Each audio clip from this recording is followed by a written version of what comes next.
Welcome to the Greg Bennett Show, presented by Any Question. I'm your host, Greg Bennett. Well, I have just finished a conversation that went all too quick. This conversation with Barrie Shepley, longtime friend.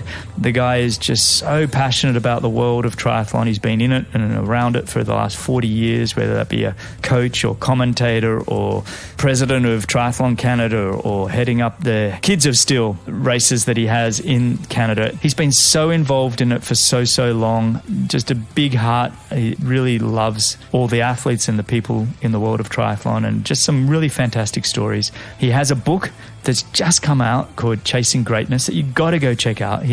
There's 18 chapters in there with just so many wonderful stories.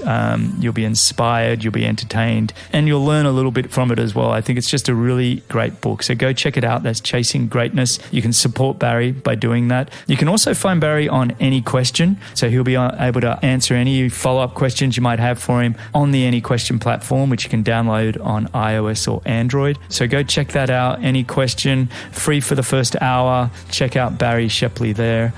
And a little bit of housekeeping before we go on. I just want to thank you again for listening. This show continues to grow and I'm loving it, to have these conversations once a week with some of the most awesome people in the world. It just truly is fantastic. I'm loving all your feedback.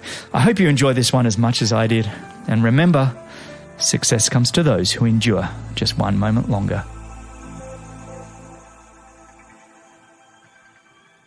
All right, today I'm joined by a true Canadian and triathlon legend. He's a professional coach, Olympic and World Cup triathlon commentator, and mentor to many professional athletes. For over 30 years, he has influenced the world of triathlon for the better, starting the Kids of Steel triathlons in Canada, where the future Olympic gold medalist Simon Whitfield developed his craft. He was also the Canadian head coach during the 2000 Sydney Olympics, where that same Simon Whitfield won gold. Add to that his commentary for the World Cup Series for the better part of 20 years. And if you're in triathlon, you no doubt know who he is. His new book, Chasing Greatness, has just been released, where he shares his stories about sport and life. And whether you're a sports fan or not, this book just carries so many beautiful lessons. He's been a mate of mine for 20 years, and I'm excited to have this opportunity to chat. So welcome, and thank you for joining me on the Greg Bennett Show. Barrie Shepley, how are you, mate? It is an honor after watching and listening to you in your career, and then a chance to watch the podcasts on a weekly basis. It's been great to finally have the chance, Greg. Mate, the honor and privilege is all mine, and it's one of these, I've been on you for a while to come on this show, and we decided the best timing for this would be after the release of new book. So I finally got you, and you have been heavily requested, by the way. There are a lot of fans of Barrie Shepley out there that will be excited that finally you are on the show. So thanks for joining me again, mate. I really appreciate it. Well, you and I could spend 2 weeks with all the stories we have, so we'll have to truncate it down to a shorter period of time. But it's been quite a journey, and so much of my life has been interconnected with yourself, with Laura, with all aspects, training, racing, and then, the stuff we've been doing since you retired has even been more exciting. And tell me, mate, we were just talking pre-show and you emailed me that you went off to have breakfast with one of the all-time Canadian legends, Lori Bowden, for breakfast. How was that, catching up with her? What was she? She 2 or 3 times did she win Kona? I know she was about 7 or 8 times on the podium at the Kona. Your knowledge is pretty damn good. In fact, she's so humble that still to this day, she sort of knows, I think I won in that year or whatever. So I had to remind her at breakfast, not many people have done what she accomplished. 7 straight years she was on the podium in Hawaii. 7 straight years, 2 wins, multiple victories at Ironman Canada and around the world. Yeah. And she did it in that kind of laid back, smiling, humble Lori Bowden style. Oh, she's just beautiful, isn't she? Yeah. She's just a wonderful person. So it must have been a real delight to catch up with her. It got me thinking though, when you said you were having breakfast with her, and I started thinking about the great Canadians, and excuse me, I don't mean this to sound condescending or bad, but I don't look at Canada and go, oh yeah, they're the world's greatest in terms of triathlon. You think Australia and everything else, and then you start to go back in history and it's like there might not have been huge depth, but the people that made it to the top really made a mark. And when I look at Heather Fear, who gold and silver at Ironman 70.3, Peter Reed, he was also 3-time Kona Ironman world champion, 7 times on the podium as well. Simon Whitfield, who we mentioned at the top of the show, gold and silver at the Olympics and everything else he did. And then looking more recently, Paula Finley and Lionel Sanders, and the list just keeps going on of athletes that have made a tremendous impact on the world stage. And for the better part, you've had some involvement with all of them. Yeah, well, when it's such a small family, first of all, and at one point I wrote an article, and this is certainly not to, Canadianize this particular podcast, but, to do a 20-second brag, I mean, you go back even earlier, the Pontus sisters, you had to really be around the sport back into the 80s, but imagine twin sisters, dozens and dozens of times crossing the finishing line at the USTS, triathlons, first and second, actually equal tie. They were twin sisters. They lived together. They won the Hawaii Ironman back when it was just getting on television. So they were that first generation. One of my fondest memories ever was in your country, 1991 World Championships in the Gold Coast. This young kid, Miles Stewart, in that sprint finish with Mike Pigg. But about 4 minutes before that incredible finish happened, Joanne Ritchie crossed the line from Kelowna, British Columbia to win the World Championships, and her Canadian teammate, Terry Smith-Ross, crossed the line, and 2 other Canadians, with Carol Montgomery and Sue Schlatter, 4 Canadian women in the top 10 at World Champs. If that ever happened today, that you had, 3 or 4 people, your mind would be blown at how well your country did. So these are all athletes that were literally ahead of their time. And it all goes back to one guy, in my estimation, Les McDonald, another Canadian. And Les opened the door for all of those individual athletes to get a chance to go to Australia, to race around the world.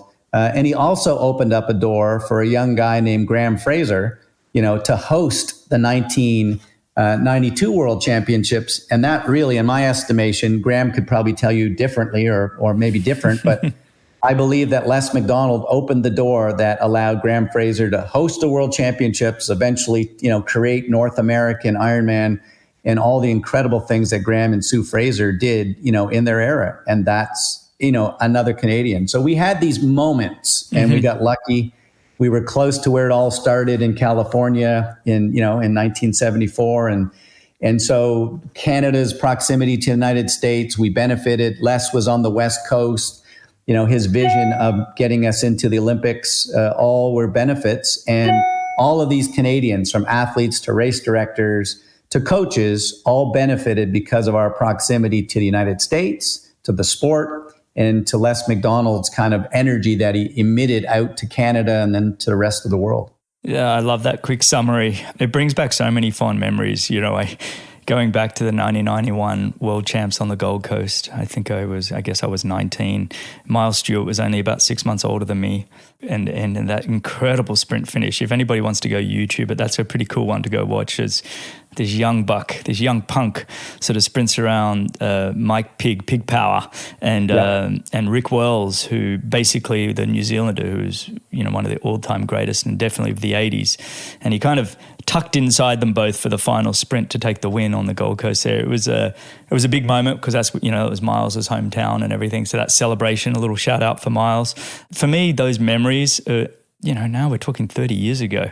It blows your mind, doesn't it? That you're like, wow, how quickly life goes by. And the evolution, that World Championships in 91 really took things to the next level. You'll remember, they had the run over ramps where you came over the water and you biked underneath, the huge crowds on the Gold Coast.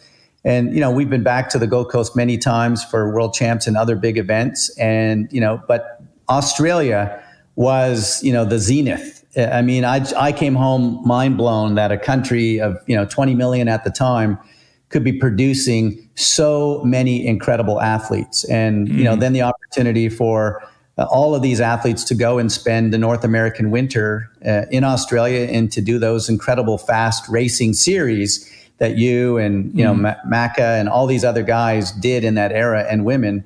And when we see the Super League now, my young guys who are just starting into the sport, maybe they're 20, 21, they think the Super League is the first time it's ever been shown. And I'm like, let me tell you, this thing actually happened 30 years ago at a very high level as well. And so we were just refining something that was spectacular in the 90s. Yeah, hats off to Chris McCormack, who, going back to what we had, the Bray brothers, online sports actually, in 94, they did a testing year the year before, but 94, they managed to secure a big beer company, Tui's in Australia, and Tui's had just come out with a light beer, which light meaning less alcohol, not light in terms of calories as we have these days. And the Tui's Blue series was born, and they basically had secured sponsorship and then decided to find triathlon as the event that they would cut up and make it small and make it for TV. It wasn't, hey, we got triathlon, now we get sponsors. They were a company first that had companies that just wanted to get on TV and figure it out. And so we were a made-for-TV product, first and foremost. And I remember that qualifying series because they invited 15. It was men only that first year. And then there were 10 qualifying spots. And, as a young 21-year-old that was on the verge of breaking through, for me, it was the ultimate goal to try and qualify. And I managed to qualify. And that series of live television, so we couldn't screw up. I remember people would turn up, and if they didn't have the right T-shirt on or the right cap, or they turned up late, everyone was getting fined $200 there, $250 there if you didn't do things right. And it was high pressure, high stress, and that was my introduction to being a professional triathlete. What a way to start, though, Greg. I mean, imagine, that opportunity. And again, the reality was there were probably 8 countries in that era that really were producing high-level athletes: Australia, New Zealand, the United States, Canada, obviously, Great Britain, and a few European parts of the world.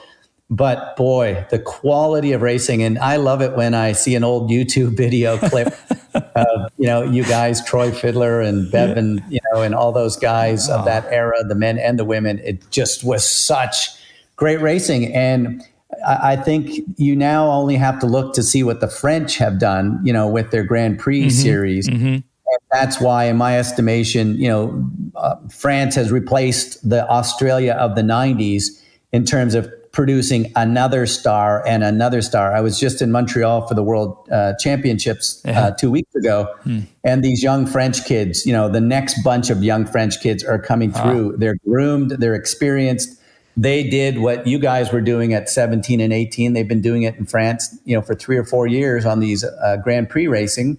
And they don't look nervous. They look polished. They're ready to win. And they go to world champs. And another generation of young French kids are doing what the Aussie kids were doing in the 90s. Couldn't agree more. I've said numerous times, I keep seeing these federations trying to develop these programs and these talent IDs and these development pathways. And I'm like, just race.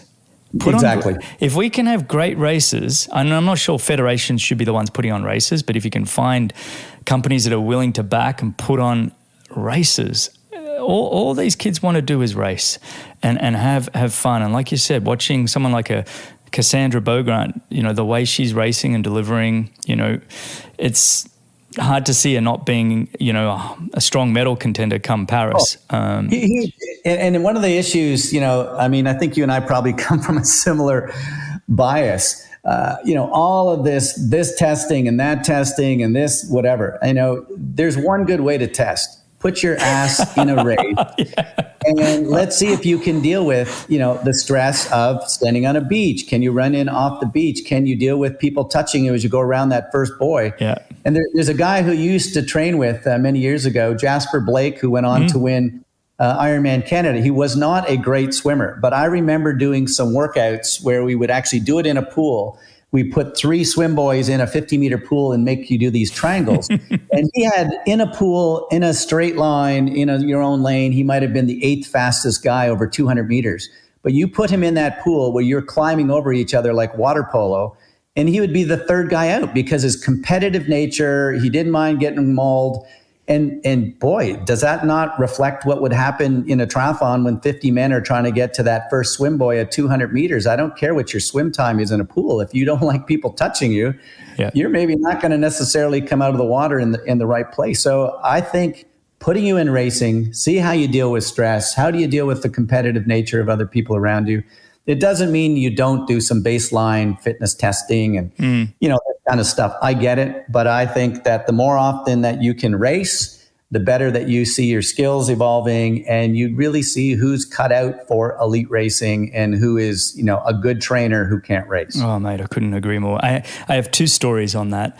I remember, so Javier Gomez and I, longtime friends, and Javier, what is he, 9-time, 10-time world champion, depending on 70.3s and Xterras and WTS series, everything else. Anyway, and I remember he was world number one at the time. He'd just won the World Series, and we were training in Australia, and he had to fly back to Spain to do a swim test, to prove that he should be on the national team. And I'm not kidding you. 100-meter, superstar swimmer in a pool has to go back. He was world number one. He was world number one. He just won the world championship, and we were laughing so hard about it. And he's like, "Yeah, but it's the way it's done." And another story I have on that is someone like Jan Frodeno, and I've had Dan Lorang, his coach, on the podcast a couple of times, and I asked Dan, when you first took on Jan, what did you think? He's like, basically, he almost didn't take him on because his numbers were so low across the board. Like, he didn't have anything that was outstanding. And if anybody listening to this wants to be inspired, it's understand the reason why Jan Frodeno is not out there sharing all of his numbers and everything, because they haven't been exceptional, but for whatever reason, the guy can produce swim, bike, and run on the world's biggest stages for over a decade. And yet he's probably only just scraping in, making the times to make, national teams and that kind of thing because of his engine and stuff. Anyway, going off topic a little bit, but it is fascinating how we look at the sport. You and I are definitely saying the same thing, that, you want to pick the best triathlete in the world, have them race. Quite simple. But what I want to do now, because there's plenty I want to get through, I want to start with, first off, just rewinding your clock and just getting to know you a little bit better. And then I kind of want to discuss the book. And then I think we go into some more opinions about the sport and everything else. But let's first do this. Let's rewind the clock.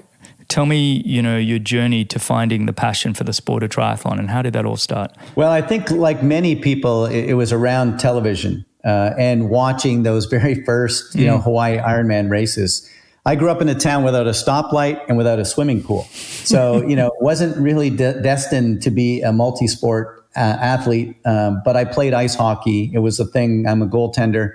It was a thing that I was passionate about. If you're a Canadian boy, you're playing hockey, at a relatively young age. And it was a thing that You still do, right? Can I interrupt there? You still do play goal? I'm in the very late 50-year-old pucks off the head a couple times a week. Go on, mate. Sorry. And so ultimately, it became a reality in Canada, as in many sports. There's a moment when you're not going to make pro. I didn't get drafted, and my father sat me down and had the quick conversation. This is going to be a fun recreational thing for you, but you don't need to be thinking about yourself ever turning pro. And the sport of triathlon had literally just started, and I found my calling of, let's say, quasi-leadership, quasi-caroling people.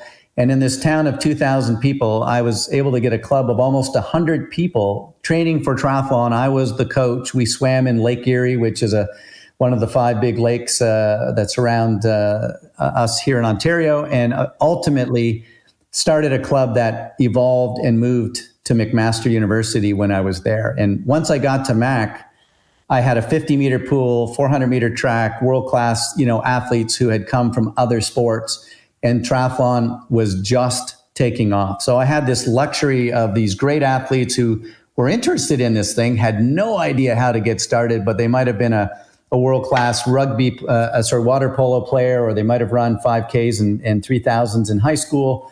And they were interested, but they didn't know how to get started. So I literally just was, by definition of nobody else knew the sport or cared about coaching.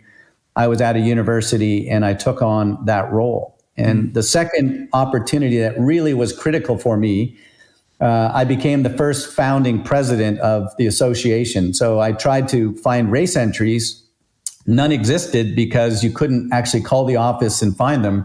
And so one of my professors challenged me and said, look, I'll give you one of your credits for a sport admin class if you write a proposal on how to start a triathlon federation. So I did.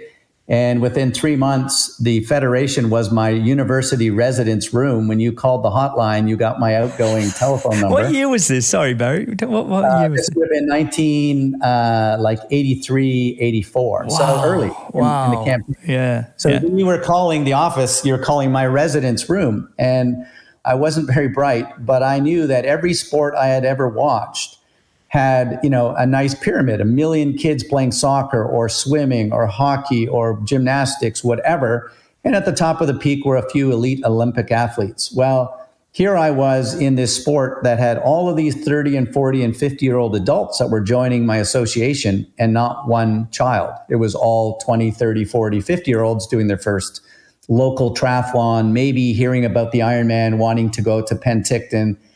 And there was no youth. And I said, this is a serious problem. So while I was working a summer job on an assembly line, I said, I need to create something that's going to help bring in new kids. I'm the president. We've got great growing numbers, but it's all adults. And so the Ironman existed. And I said, kids of steel. So I literally got this idea, created it in my brain. There had been one very small backyard kids triathlon by a family in Leamington, the Naiju family, and I had watched it. It was 11 kids in their neighborhood, and I could envision how there could be hundreds and hundreds and hundreds of kids doing this in pools and little lakes right across the country. So that was my vision, and I'm as the president, the internet didn't exist. I'm trying to find a sponsor for my idea.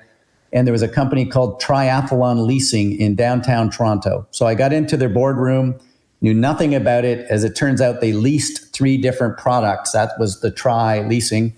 And by the end of the hour, I had convinced the vice president that she should be sponsoring my Kids of Steel triathlon. And she asked me for a number. I gave her a whopping big number, bigger than I probably should have. And she didn't have the authority to write a check for that amount. But she said, what if the other 2 vice presidents come and watch, your Kids of Steel race? It didn't exist. It's Monday afternoon. I said, well, there's a race on Friday at McMaster University where I went to school. And I thought she would just sign the check. I was naive. She said, well, we're going to come and watch.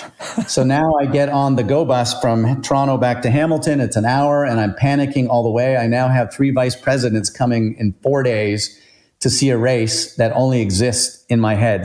Totally true story.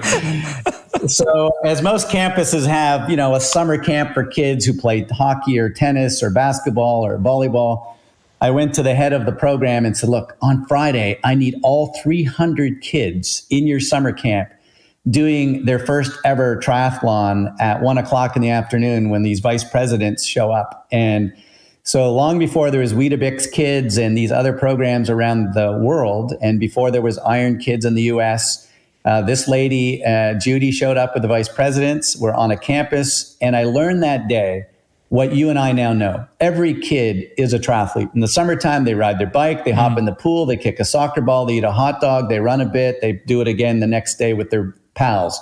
Maybe not in the same order every time, but they're a triathlete every day, every summer when you're a kid. And so she signed a check on the Monday and we rented a big van. And within weeks, I called everyone across the country and said, look, I want to put on a Kids of Steel race in your town. Will you get some people to, get a pool, get some volunteers, get me kids? And by the end of 2 years, we had 24 races. But that very first summer in a little town outside of Kingston, Ontario, the Hollywood family who were in the sport said, look, we have a cottage at our lake and we'll be happy to host a race. And their next door neighbor happened to be this 12-year-old kid named Simon Whitfield, who went with the neighbors to Charbet Lake. And I met him that very first summer. And for the next 2 or 3 years, the Whitfields would drive Simon to Leamington and to Ottawa and to Collingwood and to right around the province and across the country. In some cases, kids traveled to Whistler. We put one on at Alta Lake and so forth. And so these went right across the country, downtown Toronto, shutting down, as you can imagine, a city of 2 million people to put a kids triathlon on. But that got everybody started. And so every third weekend, this little caravan of families would show up at the next town.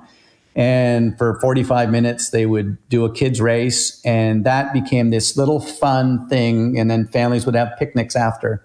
But that grew literally from Kristen Sweetland to Simon Whitfield to Kyle Jones to names that that have gone on to the Olympic Games. They have all been at my Kids of Steel races and got their starts. And so of all the things I've done in my life, it's the one thing that I'm most proud of. And literally 3 weeks ago, Simon Whitfield was back in my town of Caledon to hand out medals to 500 kids. And we now have a 3, 4, 5-year-old age category where the kids have water wings, tricycles. Mom and dad can come in the pool and swim next to them and walk beside them on the bike. And so 4-year-olds are getting a Simon Whitfield medal. And there are kids right now that are at World Championships, and they've sent me pictures when they were 5 and 7 and 9 doing a local Kids of Steel triathlon. It was their first exposure. And so for me, it's most important that your first experiences have to be positive. We have a big toy box that literally when you get to the finish line, you put your hand in and you take out a toy, and it might be a car or a basketball or something, but besides your medal, you're going to get a little gift. And hopefully that just leaves an imprint on you. That was a fun experience. Mommy, I want to go back to do one of those things. Mate, you've given me goosebumps. I love that story. And first, I want to thank you for that. I want to thank you for putting that on. It's people like you that are the reason our sport is what it is. So, mate, that's really, really cool. And it's not just the Simon Whitfields and the Kirsten Sweetlands and et cetera. It's how much impact you've had on thousands of young people that are now adults because they got to start a triathlon early. When you look at Kids of Steel now, has it grown? Has it developed? How's the sponsorship side? Can we do anything to plug sponsors, steer them your way? Do you need that sort of support at the moment? Well, you know what? I'm going to reinvest some more of my gas over the next 20 years of my life. Various people in federations, probably about 8 or 10 years ago, decided to change the name to some other things. I've held out and said every race I'm putting on is called Kids of Steel. Yeah. And so I'm going to reinvest my gas. And Whitfield, came and handed out medals, et cetera. I mean, when you have a brand that has had a Kyle Jones and an Andrew York and a Sweetland and a Whitfield and others, I mean, that's a historical thing that you want to continue on. Mm-hmm. It really doesn't matter, honestly, what it's called. It's just called Let's Have Fun. But, I'm a little biased, obviously, having helped start the program. But it has a history. And when you have histories, you want to keep those things going on. I love it. Yeah. There are events right across the country. And, there's some new people at Triathlon Canada that I'm optimistic will see the history of 30 plus years of those kinds of events. But you're right. My excitement is not the Simons, because honestly, a Simon Whitfield or a Sweetland, they're going to find their way into a sport. For me, it's the kid who maybe had no sport that really spoke to them, and suddenly they're never going to be a Greg Bennett or a Laura, but they're going to find something that they can do for fun and for lifestyle. And so that's a philosophy that we've had at all the races. It's important that you make it available, and it's not just for the best 12 studs in your high school. It's for everybody. You've been a president of the Triathlon Association. You've started the Kids of Steel and kept that going forever. You've also, got into coaching and commentary. Tell me how you came into those two. Well, the commentary thing is the oddest of all things. It had an A and a B part. The A part was living in this little small community. My mom was raising 2 kids, and basically it was my sister and I for entertainment before we moved into the town where there could be playmates. So my mom was a big fan of education, and she would make us write little speeches every couple of weeks. And we had to present the little speech to her, in our little farmhouse. And it was a way of entertaining us in the summertime before Game Boys and internet existed. So I grew to have a craft of public speaking, which never would have known in this little town that would have eventually have had a benefit for me down the road. But the actual commentary part, Graham Fraser started, this incredible tri-sport series 30 plus years ago. You raced in it, Welchie, and everybody would have come and done Milton and some of his other races around Canada. And he had a professional DJ who was very good at speaking and had great music and great speakers. And I would stand next to the guy and feed him information. Here comes Paul White, and that is Rick Wells coming down the road here. And, that is Karen Smyers and so forth. So this guy's job was really to take my information and use his brilliance of public speaking to get it out over the PA system. And about the third race, he didn't show. And Graham Fraser came and said, look, you got to be the commentary today. And I'm like, dude, I've never done this. I don't even know what a microphone is. And for the next 6 years, I did every one of his races right across the country. And it was the greatest learning opportunity because you needed to be able, like there was no take 2, take 3. I mean, here comes people out of the water. You better be able to pick out, who is Rick Wells and who is Dan Murray and so forth. So I did my homework before every race. I had information about the athletes. But what I realized is that, the average person standing there really doesn't care what a 29, 30, 10K split is. Like it's a number that doesn't really mean a lot unless you are an incredible athlete who can appreciate what a 250 kilometer is. But what people did love were the stories about the athlete, about their family, about the charity they were racing for, about the age group guy who lost 45 pounds, and so forth. And so when you have 2 or 3 or and a half Ironman, 7 hours to have to fill, it became story time for me. And so it was the wonderful thing that I became very good at, that I enjoyed the most, was making those people out there, not just the pros, but the age groupers who were still in the 4th and 5th and 6th hour and a half Ironman, to tell their stories. And I made a commitment that I would never leave the finishing line until the last person crossed the line. And I have had races, marathons, where at 8.5 hours, the PA system has been taken down and I'm standing with the family, the husband and wife and the kids waiting for the mom or the dad or whoever to cross the line, because their journey is actually more inspiring than some guy who runs a 2:11 marathon, So it just became, I have this little opportunity to make someone feel good for their 15, 20, 30 seconds as they're coming across the line. And I watched, iconic people like Steve King out in Penticton, who is in my mind still the greatest, race commentary guy at a finishing line ever. And so I just said, look, if these athletes can train that hard, I can make that kind of an effort on race day to come prepared, to come and try to entertain. And long before there were computer chips that let you know where people were at on the course, I had to use my coaching knowledge to say, look, I know that Greg's going to be 30 seconds back out of the water, but then he's going to bike through these guys. And I'm predicting in about a minute and a half, we're going to see Greg Bennett coming, into the transition zone, because I'm standing there with no technology other than entertaining 300 and 400 people who are waiting for you to come off the bike in Milton or whatever. So I used my knowledge of that should take Greg about 57 minutes to do that. And he left 56 minutes ago. We should be seeing him coming in. And so I had, over the years, incredible capacity. And I would talk to you before the race and say, are you on your A game today, Greg? Or are you just using this as a training day? So I would be able to kind of predict, if you're on your A game, that's a 57-minute bike split. You should be coming in here momentarily. So that was my way of getting into commentary. The 92 Worlds that Graham hosted in Muskoka, still one of my favorite memories. Simon Lessing coming in, McKillie Jones coming in. I had an athlete that won the bronze medal in the juniors. And so it was so incredible to see these athletes, at live. Like, this was not just like age group stuff in Ontario. This was now the World Championships.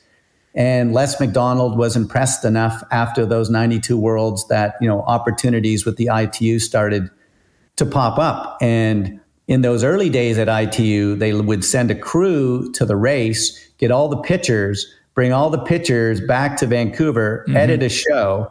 And I would 9 or 10 times a summer, I would fly out on a red eye to Vancouver, do the show, and fly back the same day. So, that's 10 hours of flying to do a 1-hour show. I did that one time actually in Vancouver with the voiceover. It's way harder to do. I don't like voiceover. What a terrible way to commentate.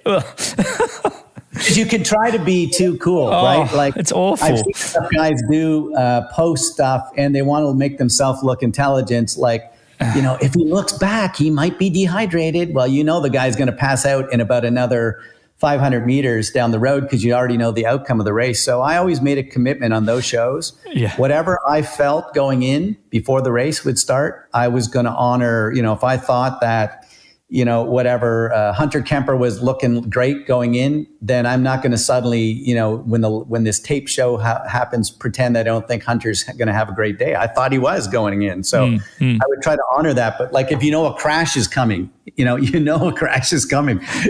it's damn hard on a post show not to show some kind of like, hey, they're wobbling around out there in that pack or whatever. No, yeah. It's happening live. You're just responding as it happens live. It really is just, it loses that. You can commentate it at about a 7 out of 10, but you can't get to the 10, no matter how hard you try, because you just lose that little bit of emotional difference. And I love how you said, you stay there till the very, very end, and, everybody's got a story. One thing I've, since starting this podcast, is realized that everybody in the world has a story. Everybody has a journey, right?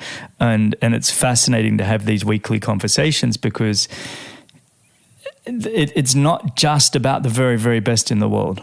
Like, I can go to the park and the guy next to me is pushing his kid on the swing and I'm pushing my kid on the swing. And I've started to really just enjoy getting to know everybody's backstory and their journeys, because it really is fascinating. So I kind of, when you said, I wait 8 hours for the end of the marathon because that person has a story and it can be inspiring, I couldn't agree more. So tell me, the coaching part, was that always sort of there or thereabouts from sort of 83 onwards, 82 onwards? Were you always just keeping your hand in coaching? Well, it was. And I was incredibly blessed. McMaster University in Hamilton, one of the leading universities in the world when it came to applied physiology. So in my graduate research that I eventually did, we were doing muscle biopsies where we were radioactively tagging blood cells to look at blood volume. So I did published research before anything else has come out around the world. And, this isn't kind of blowing smoke up my bum. I mean, my tapering and peaking research, if you go back and look in, 1987, 88 in the Journal of Applied Physiology, when I started down that topic of like, what do you do to taper? Like, what do? You've trained for 8 years for the Olympics or for 4 years to get ready for the Ironman or whatever the case may be. And I was watching athletes blow 5 and 6 years of hard work in the last 1 to 3 weeks of their training because they did the wrong things, in my estimation, leading in to their final event, to the Olympics, to the World Championships, to the high school swim champs, whatever the case may be. So I started to ask all these coaches, what is a taper? What do you do? And there were not any real answers. And then when I would ask them for like some background, there was no research. I looked. If you look prior to 86, there were theoretical models of getting rid of fatigue, but nothing about, well, what should you do? So I was able to get published research that was paid for by Sport Canada. That's our national funding agency for high performance in the country.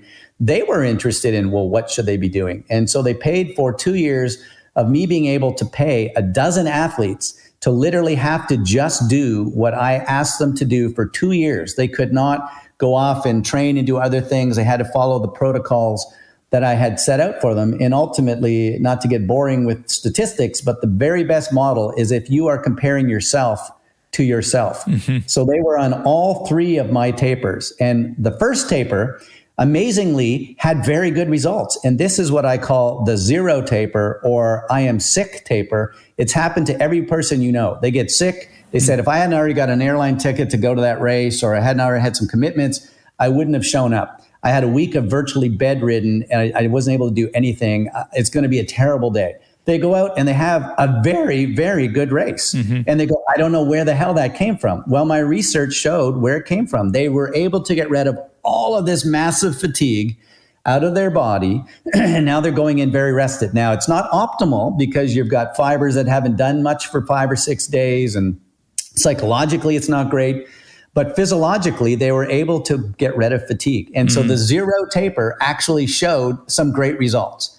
So then the next taper was the one that most of the coaches in the 80s, when I talked to swimmers and runners and other sports, where they had this kind of staggered thing over 6 or 7 or 8 days. And it was, 10 or 15% less per day till they got close to race day. And then they went in and they had even better results because at least you were doing physical activity, but you hadn't done much. And the final taper, which ended up being the one that now people have modified in many ways. And I take great pride in just seeing articles and stories, et cetera. But if you do the derivation, it goes back to McMaster University, Dr. McDougall, Dr. Sale, Barrie Shepley, Dr. Mark Tarnopolsky, my team of researchers, and the 2 years of research that I put in. And this high intensity thing was race pace, no faster.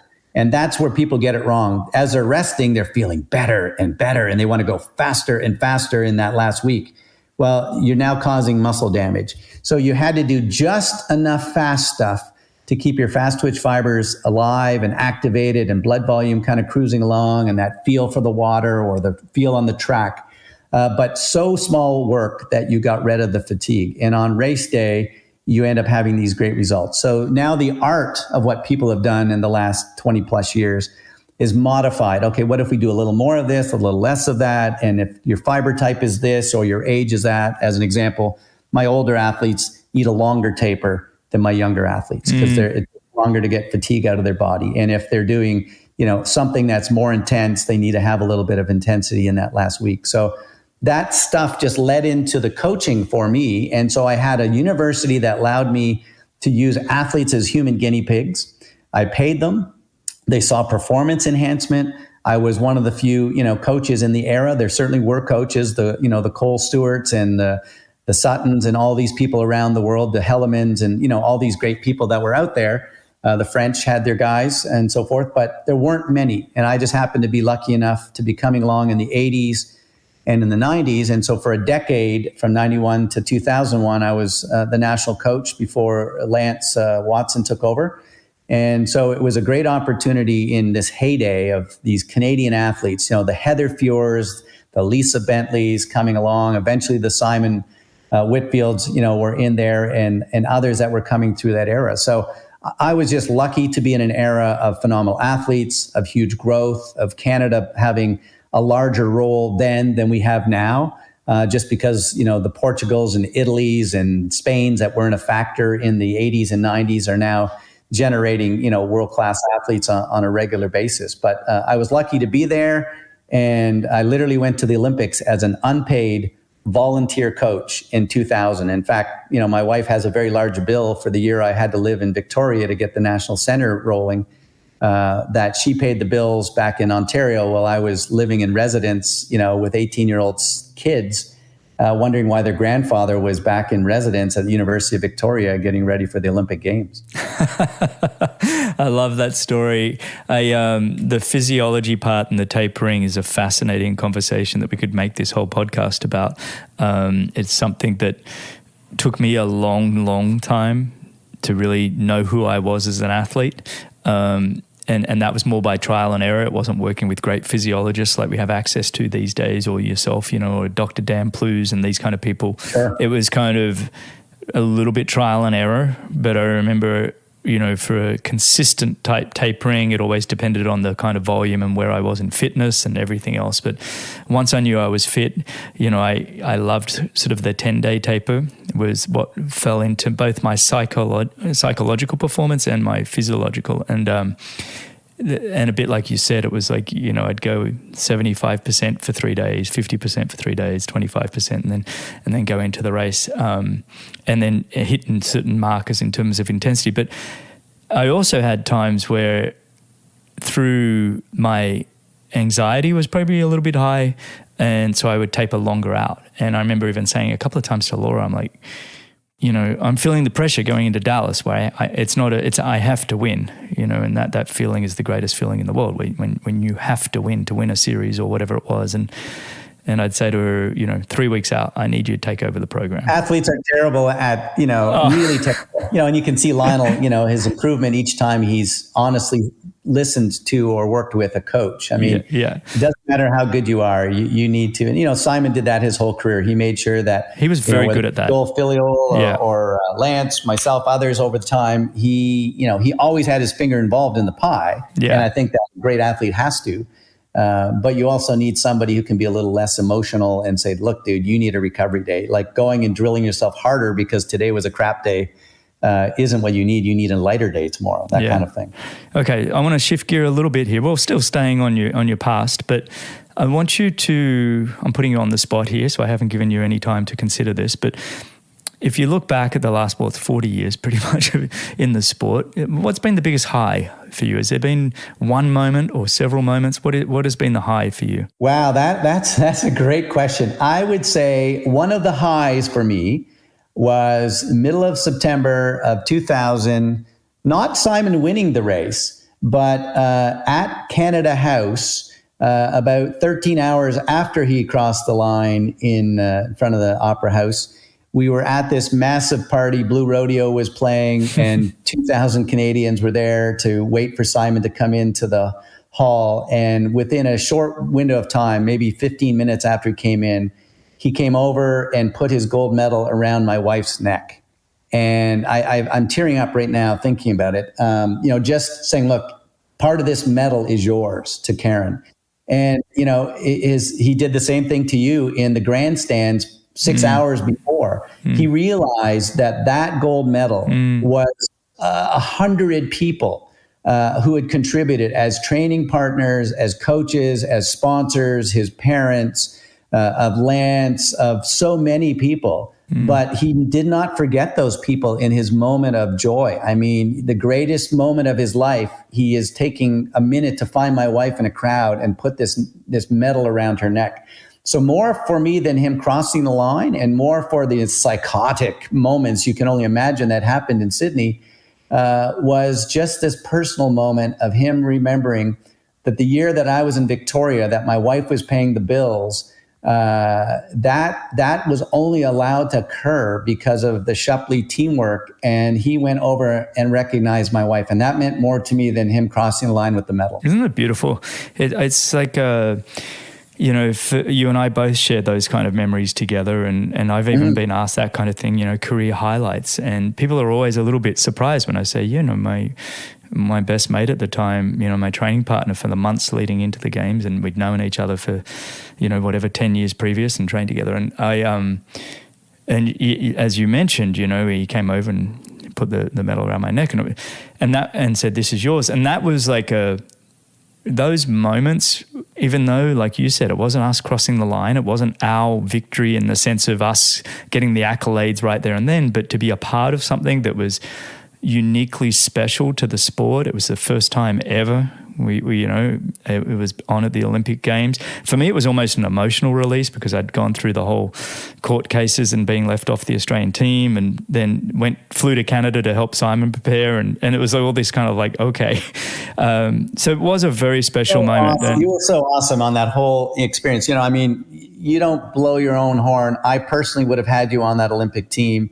But I feel with humongous certainty that Simon Whitfield likely does not win that gold medal if Greg Bennett is not living in Victoria, is not a daily training partner to push him to the level, that he needed to be pushed. Because when he and I sat down in 98 and I asked him what he needed, I thought he was going to say, "I need cash. I'm broke. I'm driving a car with no back window and no oil in the, in the brake pads."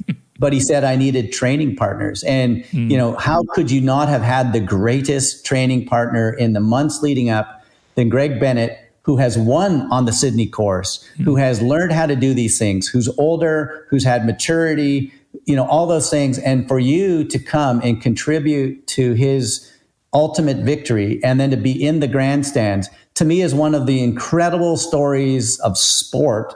Obviously, Simon will never forget it, but those of us who were close enough to the sport in that era, to know how it must have felt for you to not be out there knowing I've beaten every one of these guys dozens of times, and now the guy who I've literally helped win, this race is recognizing me and acknowledging me, and your role. I mean, your role was huge, and you may not remember this, but I put you on the line. We were in Cornerbrook, Newfoundland. I'm emceeing a athlete panel before the big Cornerbrook World Cup race. And I asked the question to you, and I said, "Greg Bennett, it's 4 weeks from now," because it was 4 weeks to the Olympics. Who are you voting for? Who are you cheering for, the Aussies or this kid Whitfield who you've been training with for the last 4 months? And you said, "Mate, above country, man." And I looked over at the Aussie Federation, who weren't so thrilled with your response. But I went, "Right on, dude." Like you and Simon had formed this bond, and anybody who's been to war or been to battle or been through disease, that the people who you went to battle with, there's a bond that you can never break. And you and Simon had that bond, and for you to be there. And I'm pretty sure, I could get this wrong, but I think your dad was sitting in the grandstands with you as well when Simon came up, So for your whole family to know that contribution that you made to that gold medal was special. Oh, Barrie, that was very, very kind. Yeah. You didn't pay me for that either. That's just an unsolicited memory, and it was incredible. No, you got me choked up now. It was great memories. I actually remember that in Cornerbrook when you asked that, and I remember even looking over at the Aussies there. I remember that clearly, and I was like, yeah, no, mateship first, mateship before country, and I think everybody was a bit taken aback by that. But I'd agree with it to this day. I wouldn't change a thing. I think countries is just Anyway, we don't need to get into details on that, but it really fantastic memories. And I think the celebration and the person that Simon is and was during that time and the way it affected us all was a very, very special time. Okay, so we've done the highs. Is there a low moment in that sort of 30, 40 years that stands out to you that was a bit of a struggle, or, that you were able to learn from and grow from? Like life, there's going to be these, kind of big ups and big downs and lots of kind of borings in between. A couple of them would be, feeling like you had not optimized an opportunity for an athlete, where you either didn't, maybe the training program, or I wasn't able to come through with some sponsorships, or I couldn't get them into an event that I was hoping for. And I know for me, the clock is the most important thing. It's ticking every day. The career of an elite athlete is, even if you're, Crowy and you make it into the 40s, it's still a relatively short block of time. And so for me, if I screwed up something on an athlete's program, or I pushed them too hard and they, came down with an injury, I took it massively personal, because yes, I learned something from that. And yes, maybe the next athlete won't get pushed as hard or as many kilometers or whatever the case may be. But, letting them down was a uneasy feeling. And so that was a tough one. And also the second part, in a couple of cases, saying to an athlete, look, you really don't have it. That's a hard feeling, because I love blowing, energy into people's dreams. But I also think there's an important element at a certain moment as a coach to say, look, I think going back to school is probably a good career opportunity for you, because, your VO2 max is 51 mils, your 100-meter time in the pool is 146. Honestly, you're going to be an average age grouper, and to put more, to go on the credit card for another airline ticket to another town, to another race. At the very least, I owe it to you to say, look, if you do this knowing that this is not going to lead to a 20-year career, like Javier Gomez or whatever. And you may dream, but my dad had that same conversation with me that at 15, I was not going to be a goaltender in the NHL. And it was a painful few days, but you have to hear reality sometimes. So I try in those cases to customize an opportunity for someone. And in some cases, I've pushed them into becoming an official. In some cases, a race director. In some cases, one guy I can tell you right now is one of the half dozen greatest agents in the world, who is one of my athletes. And he's the agent for Andre DeGrasse, the phenomenal 100-meter runner for Canada, and Christine Sinclair, who's one of the greatest soccer players in the world, female soccer players. He's doing phenomenal things as an agent, and it was not going to happen, as an elite athlete. So it's a bad feeling when you sit down and just say, look, I've given you a couple years, and I can see your athletic abilities pretty average, and your ability to hurt yourself is below average. And yet you're dreaming about being an elite athlete, and it's not going to happen. So I have those conversations. I first give them a couple years just for me to test out to see whether they just need some more coaching and more opportunities and a couple more races.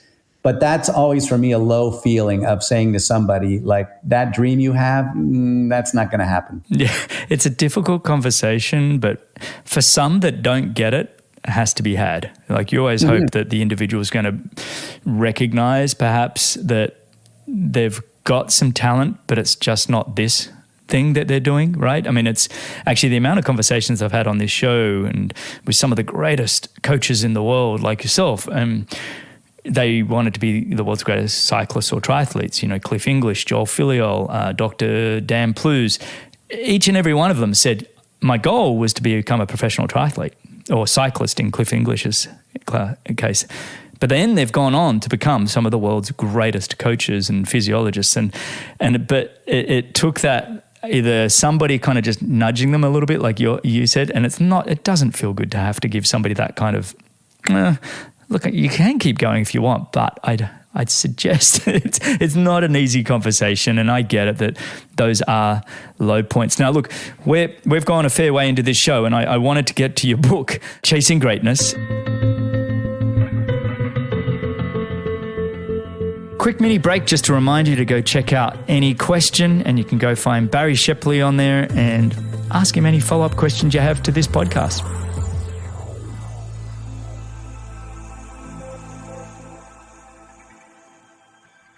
On this book, Chasing Greatness, first and foremost, why the book? It must have been a lot of work, but why did you start it? And tell me about the experience of writing it. Wow. I am not a writer. I'm a storyteller. So it was challenging. It started probably 15 years ago on airplanes when you'd have those 13 hours coming back from, Beijing or Ishigaki or one of our, races that you were at all around the world. I wanted to capture these moments before they kind of left me.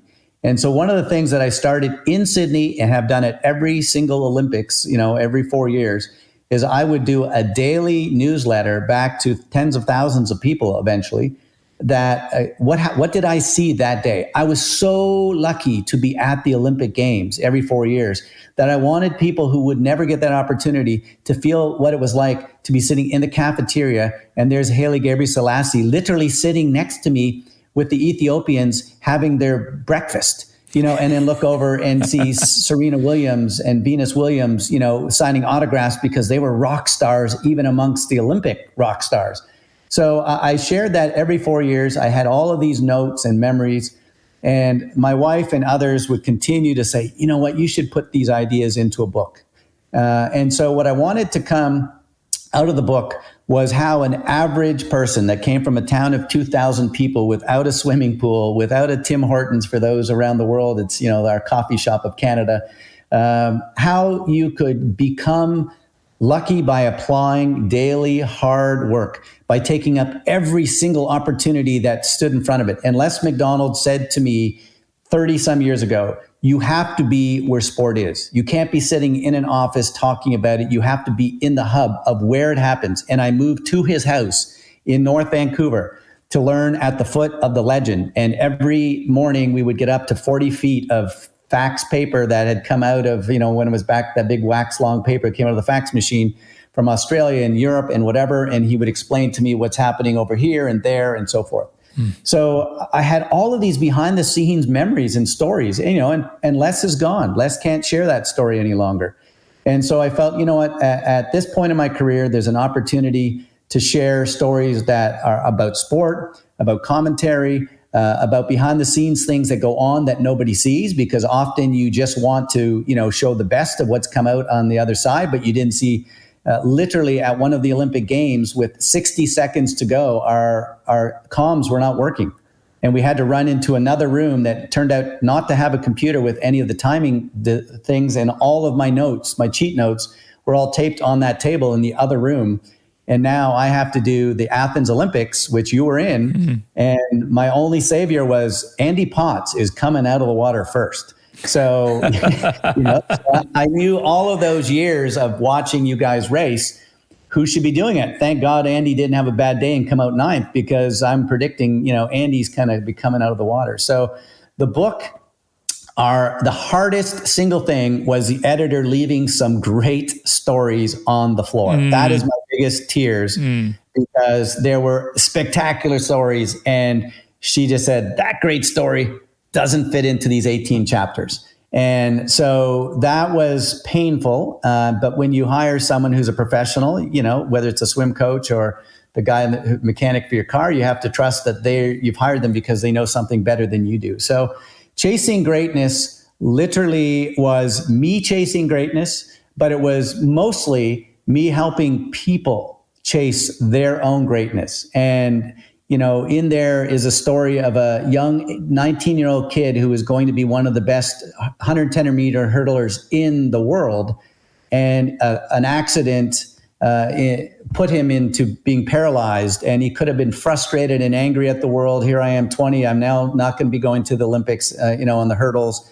And him spending time with me in Tucson, Arizona for the better part of the last 5 or 6 years, now in arm crank, looking at the Paralympic Games and cranking to the top of Mount Lemmon, this epic 26-mile mountain that I use for training on a weekly basis in Arizona, and watching this young guy laying on his back 8 inches above the ground with an arm crank doing 200 watts with his arms for 4 hours, up a mountain, and not being angry at the world. So there's a story in there that I think people will relate to, whether they're a sports person. Not once do I talk about watts or heart rate or lactate or any of that stuff. I could care less, and most readers could care less. But hearing a story about how this 70-year-old guy who I coach, who had cancer, who didn't know how to swim, wins the Hawaii Ironman. It was a 5-year project.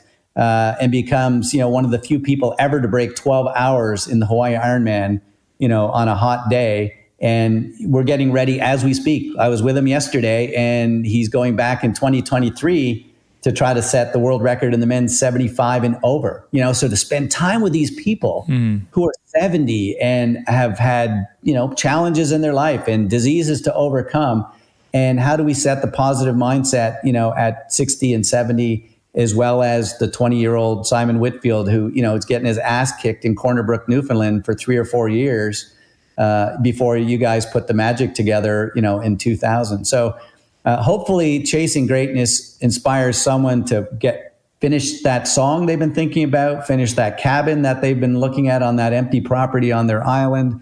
And in my case, the book was it was written in 3 2-week blocks, ultimately, during the pandemic. Every time I came back to Canada, I had to go into the basement for 2 weeks by myself, literally. So my wife, who'd been bugging the shit out of me to get this book done, said, look, there's food at the top of the stairs. I'll leave some more in 8 hours.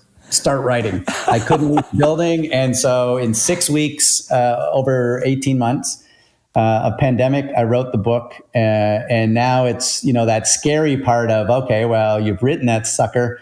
Will anyone care? Will anyone be moved by even one story?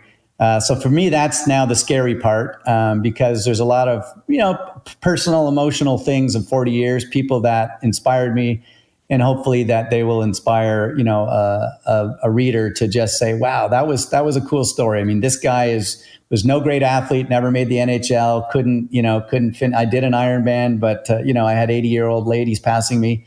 But my passion is helping other people, whatever that might be, and it's in sport, but it's not just sport. We've helped people with starting their businesses, and it's the same thing. You got to have that sacrifice. You got to have the dream. You've got to make some mistakes. You've got to stick to it when all the setbacks are happening. And, we just happen to be lucky enough to watch the Lionel Sanders and the Jan Frodenos and these incredible athletes, the Annie Haugs, we saw their parts of their career when they weren't ripping it up. And so to watch them, come through and win world titles, you just know what those people are made of.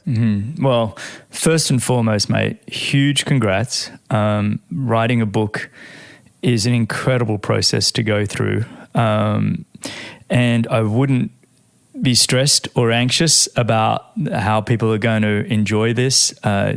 You as a human being just bring so much authenticity and vulnerability. You're happy to share, and there's a real strength in character there. I think the book is absolutely phenomenal. Where do people get it? It's all in bookstores everywhere, right?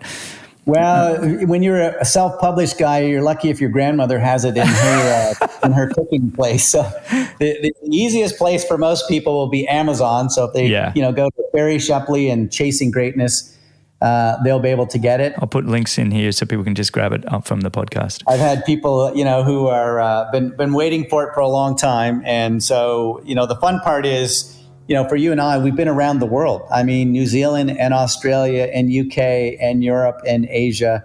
I tell one story, which, I'll just kind of finish on this part related to the book, but I finished doing the Saito World Championships in the 90s, announcing it. And we go to this party, as you know, the Japanese love their big parties and very, fantastic food and all kinds of speeches and so forth.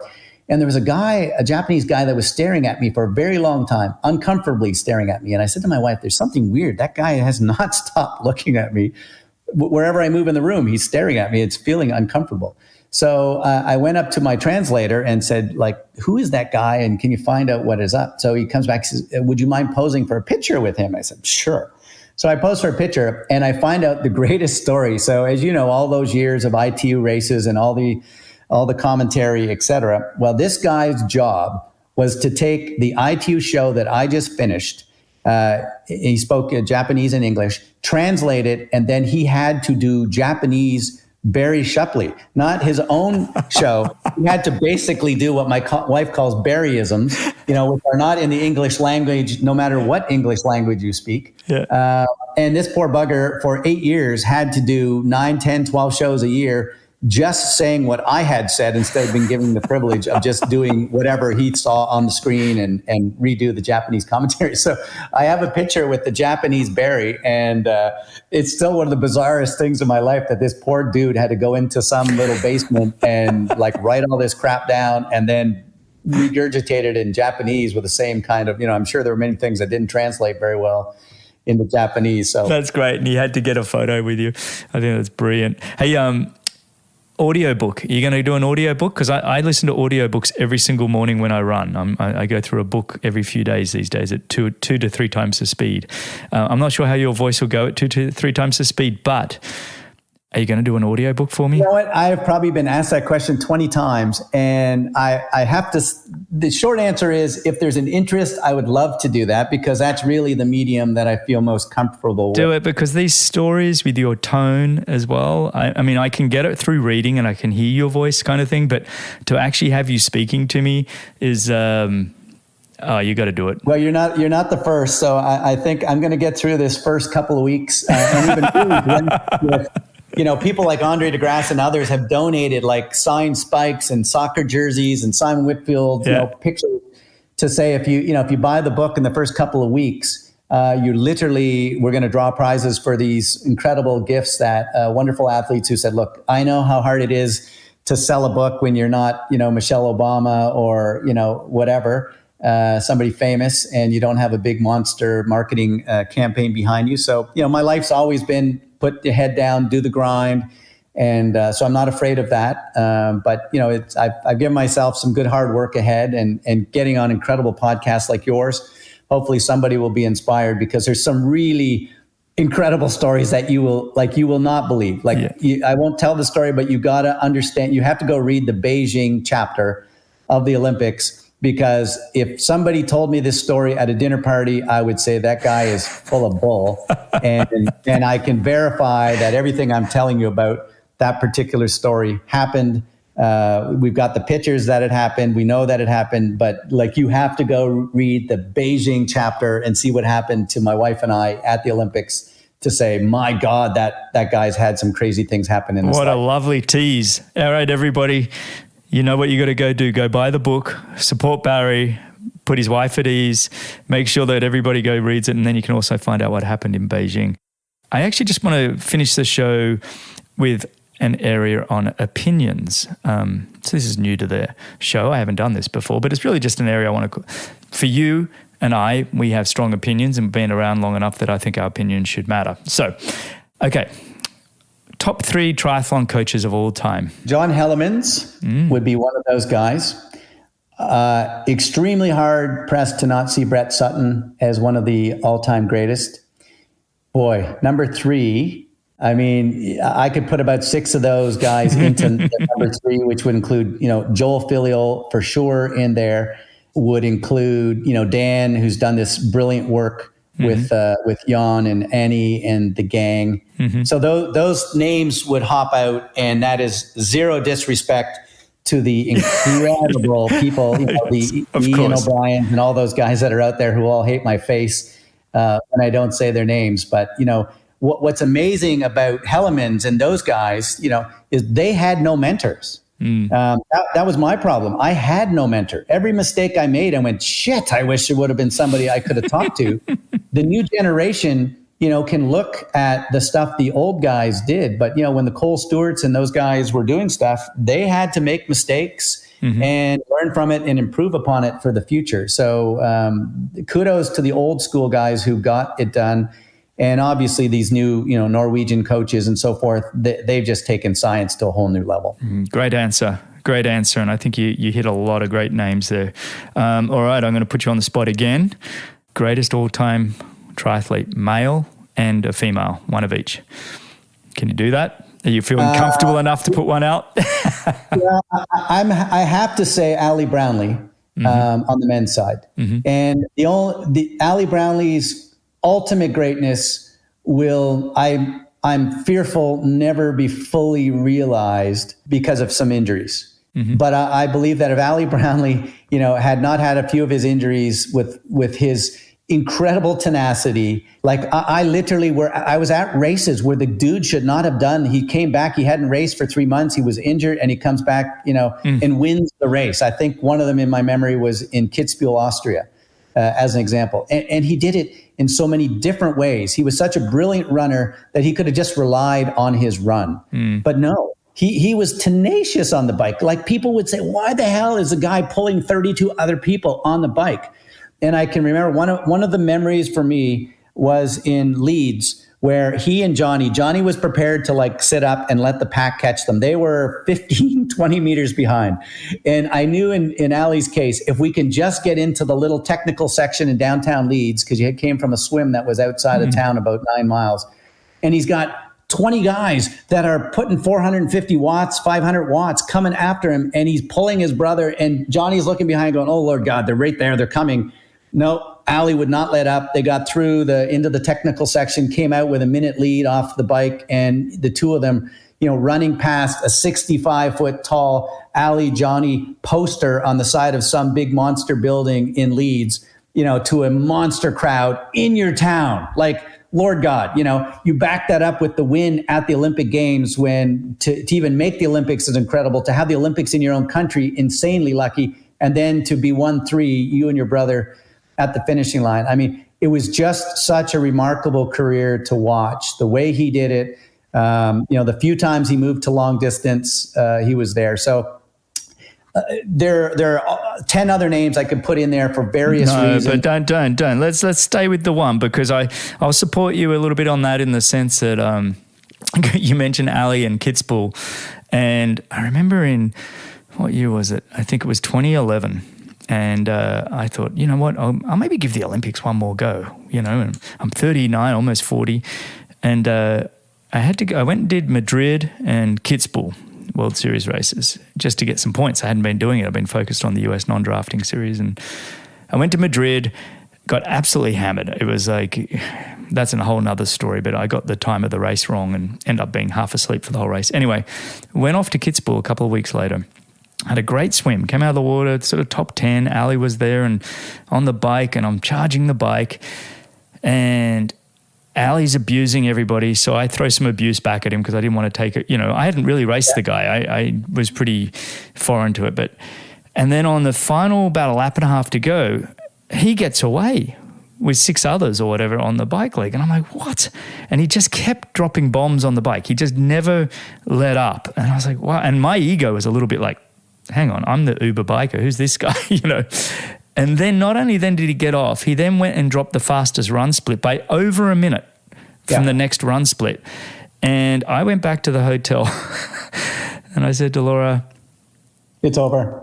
I said, it was the first time in my life. By that stage, I'd had 20 years as a professional triathlete. And it was the first time in my life, I remember saying it to Laura, I can't beat that guy. And it was that realism that was like, whoa. It didn't matter if it was Lessing, McCormack, anybody else. Even if they were better on that day or whatever, I always felt like I still could beat them. There was a way I could beat them. And I just said, I don't know how to beat that guy. He did what the best of you guys did. He was dedicated, unbalanced dedicated. And I've had this argument with people, you need to be more balanced. No, you can't. Honest to God, if you want to be great at a piano or at being a concert, whatever, or an elite triathlete, there's a period of your time of your life that you are not going to be able to be balanced and do all the things that a normal balanced person does. You just can't. You've got to either save the energy for recovery or put another hour into training or deal with your sponsors. And, and I talk about it in the book.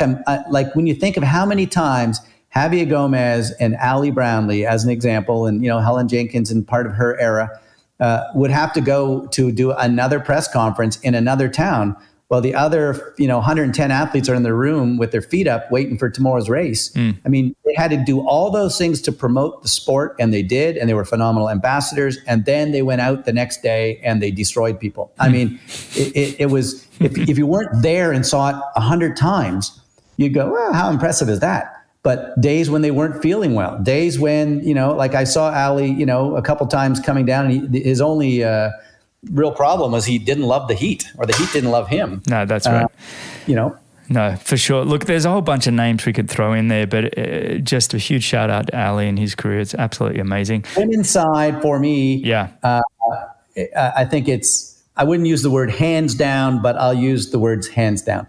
Nicola Spirik is one of the most impressive people I've ever met. To balance her law work, her family, her charity, her incredible, Olympic distance career. The few times she's moved up to long distance, she's been spectacular. I personally believe, and I've said this to her, and she's so humble. She just goes, "Oh, Barrie." I believe if 8-9 years ago, if Nicola Spirik's life was not too busy and she spent 24 months to race at Ironman, she would have put in some of the greatest performances that will have ever occurred in the history of the sport, because she was a spectacular, like Uber biker. Like we saw that. She went to the European Championships in the marathon.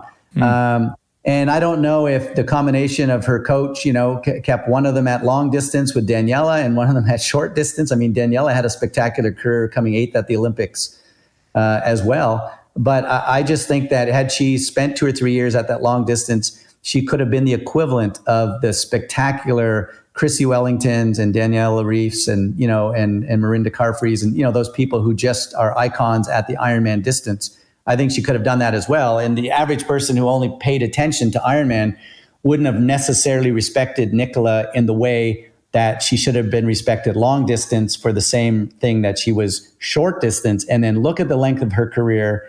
Look at all the things she's done. And just this morning, I got a text in that she's coming to do the Canadian Open in Edmonton. So, it's the end of unbelievable career. And on top of that, is just an even more amazing person. So couldn't agree more. Put her into that thing, and we could name Gwen's and 10 other people. But for me, Nicholas, the duration. What a great answer. What a great answer. And, I was fortunate enough to get her on the podcast. It actually took me quite a while, but got her on the podcast.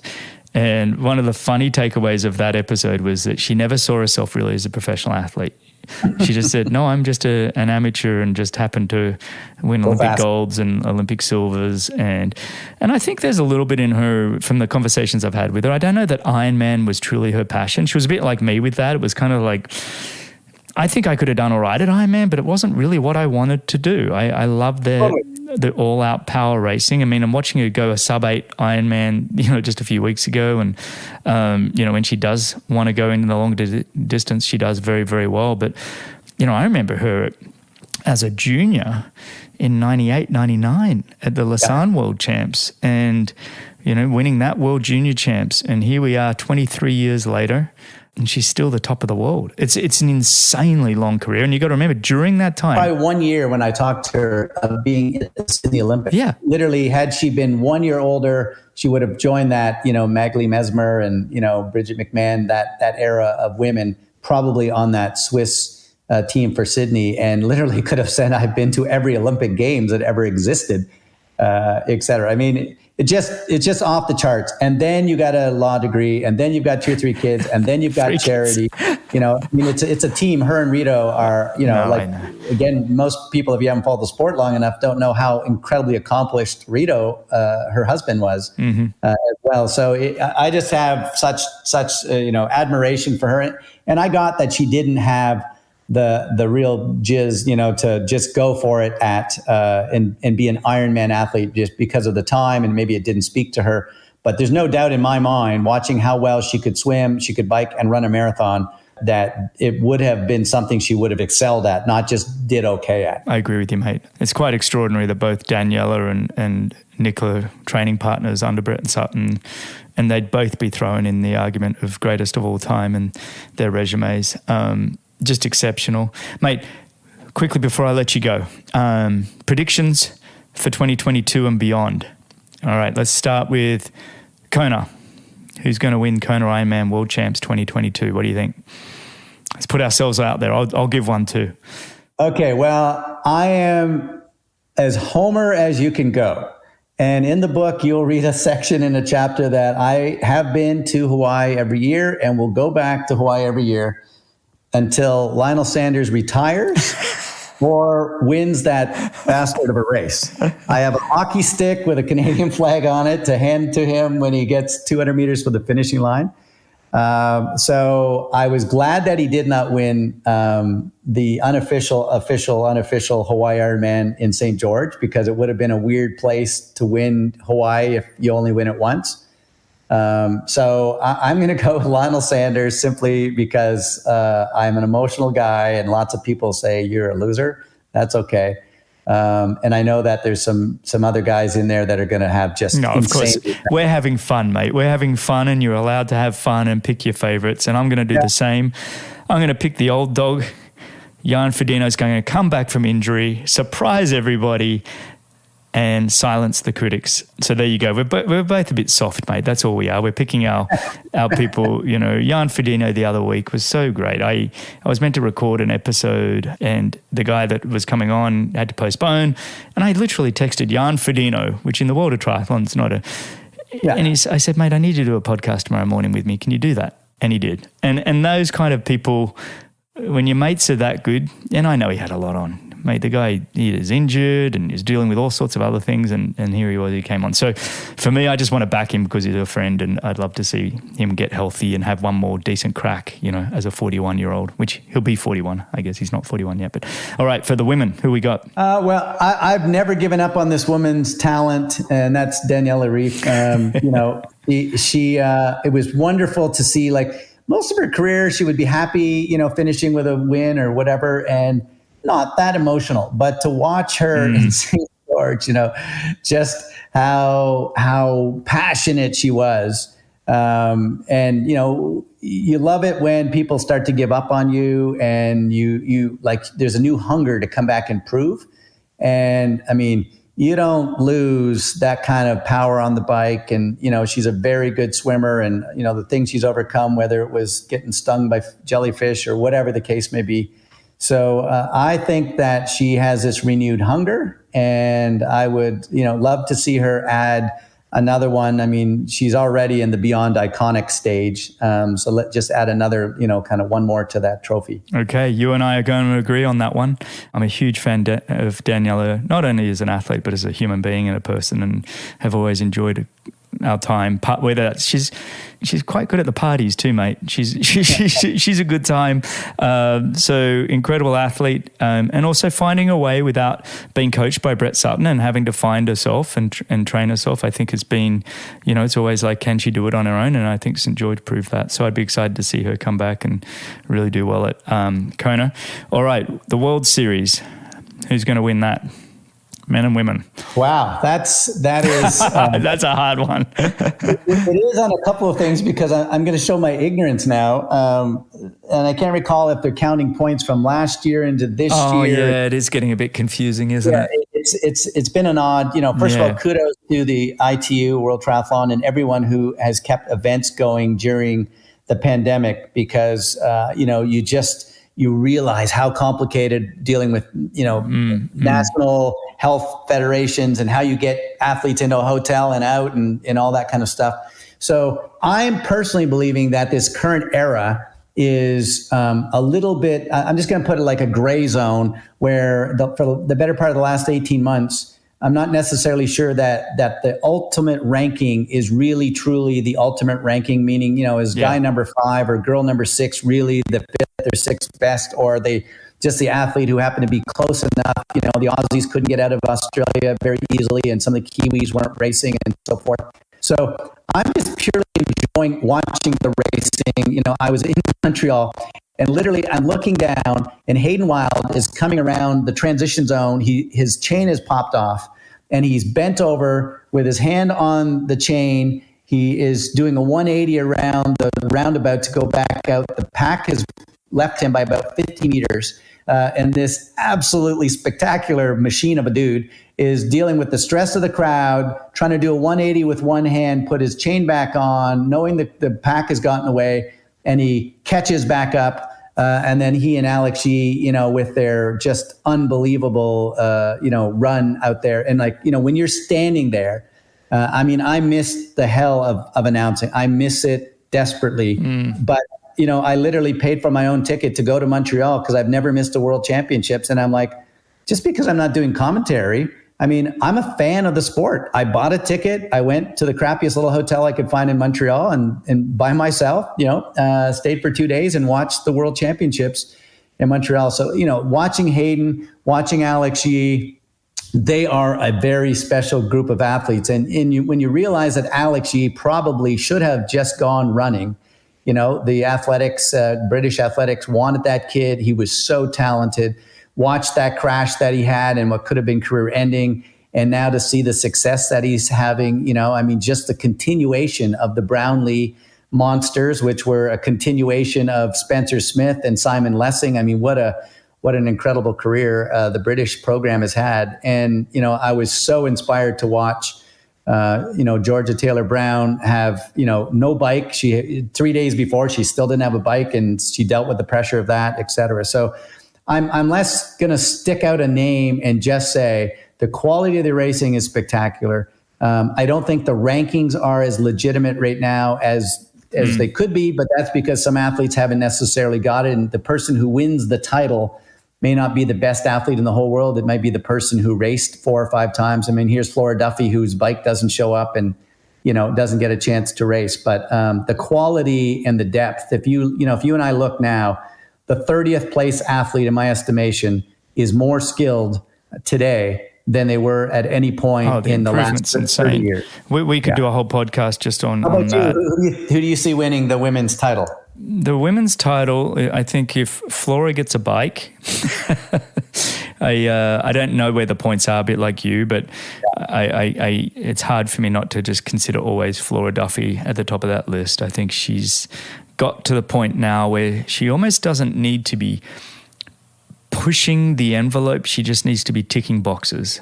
And I remember that in my own career where there was almost a tipping point where you're building. And now it's just a matter of maintaining and not going for too much for the next 5 years. And I think, when we have that conversation of greatest athletes of all time, Flora's starting to throw a name in there with, I think she's 10-time world champion, Olympic gold medalist. I mean, insane. Well, I hope she has a chance to race at home. I mean, I'm so sad that Bermuda did not happen in that timely fashion after her gold because, I was in Stockholm when Lisa Norden was able to race maybe 2-3 weeks after her silver medal at the London Olympics. And to watch the adulation of a home crowd. I mean, usually at that era, the men went the second race, but they put the women's race last. And Lisa won the race at home 3 weeks after winning the Olympic silver medal in that incredible sprint finish with Nicholas Bierk.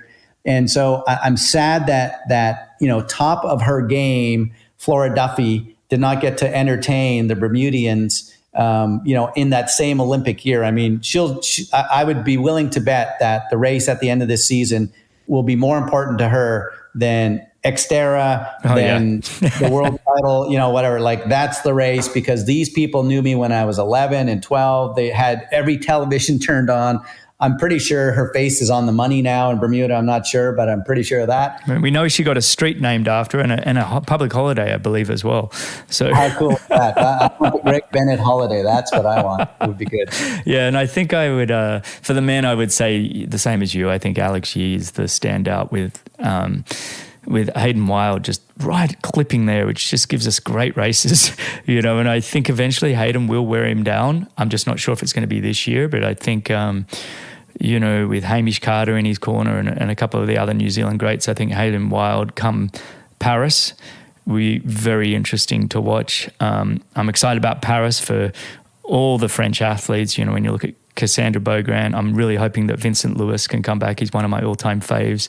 So I'd love the French to do well on home soil come Paris. But I'm going to have you back on before Paris so we can dissect Paris more then. What do you think? That would be fun. Listen, I'm sure that every one of your listeners tuned out about an hour and 27 minutes. Not at all. I don't care. As long as you and I got to have some fun, two of us enjoyed the day, and maybe one other viewer or listener will tune in. Our mums might be still listening, mate. No, look, honestly, these stories are just fantastic, Barry, and I'm sure everybody's still listening. It just really is wonderful to have a conversation with somebody that has the knowledge, the history, the love and the passion for sport, that you've learnt so much, you've had so many wonderful lessons and the highest highs, and you've had some pretty rough lows along the way, but just your passion is contagious, mate. And I truly appreciate you, as I know people like Simon Whitfield, we've celebrated you on this podcast, you know, and what you've meant for the sport of triathlon. So a huge shout out and a massive thank you for all you've done. And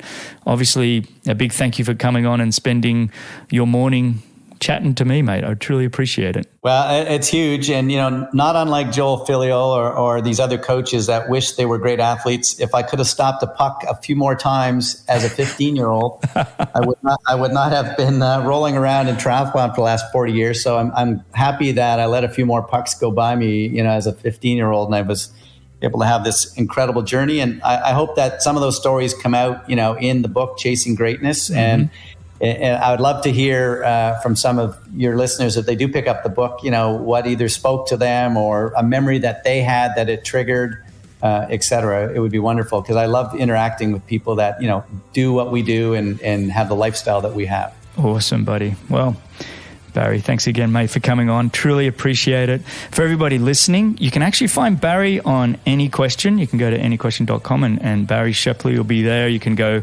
ask him follow-up questions to this episode and he'll be able to answer them there for you.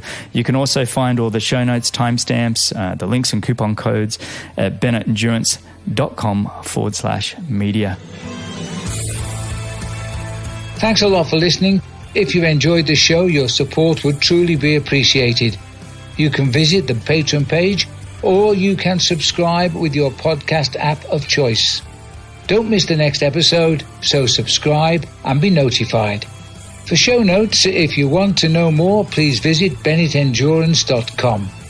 I'm Phil Liggett, and on behalf of Greg Bennett, here's to the next time, and I hope you will join Greg again very soon.